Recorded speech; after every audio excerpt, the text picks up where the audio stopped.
Միտեղ հողային աշխատանք ու շարվող եզրաքարեր, մեկ այլ հատվածում դուրս բերվող ծառարմատներ, շենքերի բակերից ապամոնտաժվող ցանկապատներ, Սիսիան քաղաքի լայնածավալ բարեկարգումը մեկնարկել է։ Տրակտորների ձայնն ու ճանապարհաշինարարների առկայությունն ուրախացրել է հատկապես թիվ 5 հիմնական դպրոցի աշակերտներին եւ ուսուցիչներին։ Տարիներ շարունակ մենք այս փողոցներով ուղղակի ծածուկ անցնում ենք, մտածելով ինչ հագնենք, որ ուղղությամբ գնանք, որ մի քիչ մաքուր հասնենք մեր աշխատավայր, իսկ հիմա շարժ կա, ուրախ ենք շատ, որ այս ասֆալտապատումը տեղի է ունենալու վերջապես։ Քաղաքը տեսքի կգա, ինքը շատ հնագույն պատմություն ունեցող քաղաք է, ուղղակի անհարմար է, որ այս վիճակում լինի։ Վերջապես շարժ կա, տեսնում ենք մեքենաները աշխատում են, չգիտեմ, քաղաքակիրթ կերպով կապրենք։ Համայնքի ղեկավարը շրջում է մեզ հետ, հատ-հատ ցույց տալիս նորոգվող ու նորոգվելիք փողոցներն ու այգիները։ Ասում է աշխատանքները դժվարացնում է այն, որ հրապարակների մի մասը մասնավորինն է։ Այս հրապարակը, որ մենք գտնվում ենք, անցել է Սիսիան համայնքին, պայմանագիրը միակողմանի լուծարել ենք, սեփական տիրոջ հետ պայմանավորություն ձեռք բերելով, այստեղ պլանավորում ենք կառուցենք շատրվաններ ու այգի։ Սա քաղաքի սիրտն է, քաղաքի կենտրոնն է։ Բազմաթիվ բնակիչների խնդրանքով, բազմաթիվ տարիներ ի վեր այս խնդիրը եղել է, պլանավորված է երկող շատրվաններ, նստարաններ, այգի լինի եւ մեծերի եւ փոքրերի եւ երիտասարդների համար բազմաֆունկցիոնալ այգի լինի։ Ու պլանավորված է երկող շատրվան լինի գույներով։ Տեսնենք ոնց կհաջողվի։ Ինձ թվում է բնակիչների սրտով կլինի։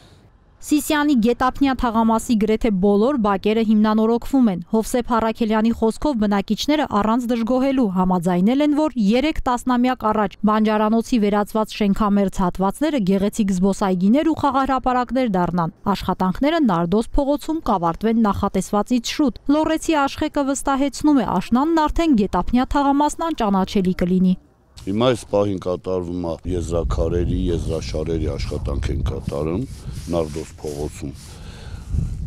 Խաղադաշտի մոտ հողային աշխատանքներ են կատարում մի քիչ ներքև մեզնից։ Եզրաքարերը կվերջացնենք, արդեն կսկսենք մայթերի աշխատանքները, կալոդեսներ կա, որը պետք է բարձրացվի, որը իջացվի ու կամաց կնախապատրաստենք ասֆալտբետոնի։ Ինչ կտեսնենք։ Վերջում շատ գեղեցիկ ճանապարհ կտեսնենք, որ բոլոր ժողովուրդը, երեխաները դպրոցի սաղ գոհ շնորհակալ կեղնեն։ Սիսիանի բարեկարգումը կատարվում է սուբվենցիոն ծրագրով։ Նախագծի բյուջեն 325 միլիոն դրամ է։ Աշխատանքներն իրականացնում է Սիսիանի Բոատ ընկերությունը։ Ավարտը 2025 թվականի նոյեմբեր է, բայց իրենք ավելի շուտ են վերջացնելու, որովհետև հողային աշխատանքները սկսած են եղել դեռևս անցած տարվա նոյեմբեր ամսից 2024 թվականից։ Նույն աշխատանքները կատարում են նաև Ազոյան փողոցում, որոտան 1, 3, 5, 7 շենքի հետևի հատվածը եւ բակային հատվածներում աշխատանքները ընթանում են շատ լավ, արագ ժամանակի մեջ, անընդհատ ես այցելություններ եմ կատարում ու տեսնում եմ օր-օրի փոխվող իմ քաղաքը։ Իսկ հետագա ծրագրերում կան նաև 5 ասֆալտապատման ծրագրեր, որոնք միջգերատեսչական փուլում են արդեն, գրեթե հաստատման փուլում են, տարվա ընթացքում արդեն մրցույթները կհայտարարվեն, երբ որ կառավարության կողմից հաստատվի։ Սիսիանցիներն անհամբեր են փոփոխությունները տեսնում են, գնահատում, բայց ուզում են, որ արդյունքն ավելի տեսանելի լինի, որ իրենց խոսքով քաղաք մտնողը հիանա։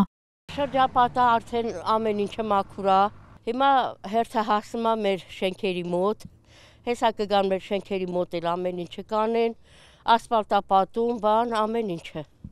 Ես շատ ուրախ եմ։ Դահագին տարիներ է, որ շինարարական աշխատանքները չի կատարում, թաղերում, խոսքը շենքերի բակերի մասին է, բայց նոր արդեն սկսել են, ասենք թե մեր 5-րդ միջնակարգ դպրոցի մոտից մի քանի, ասենք թե թաղեր արդեն սկսել են աշխատանքները ու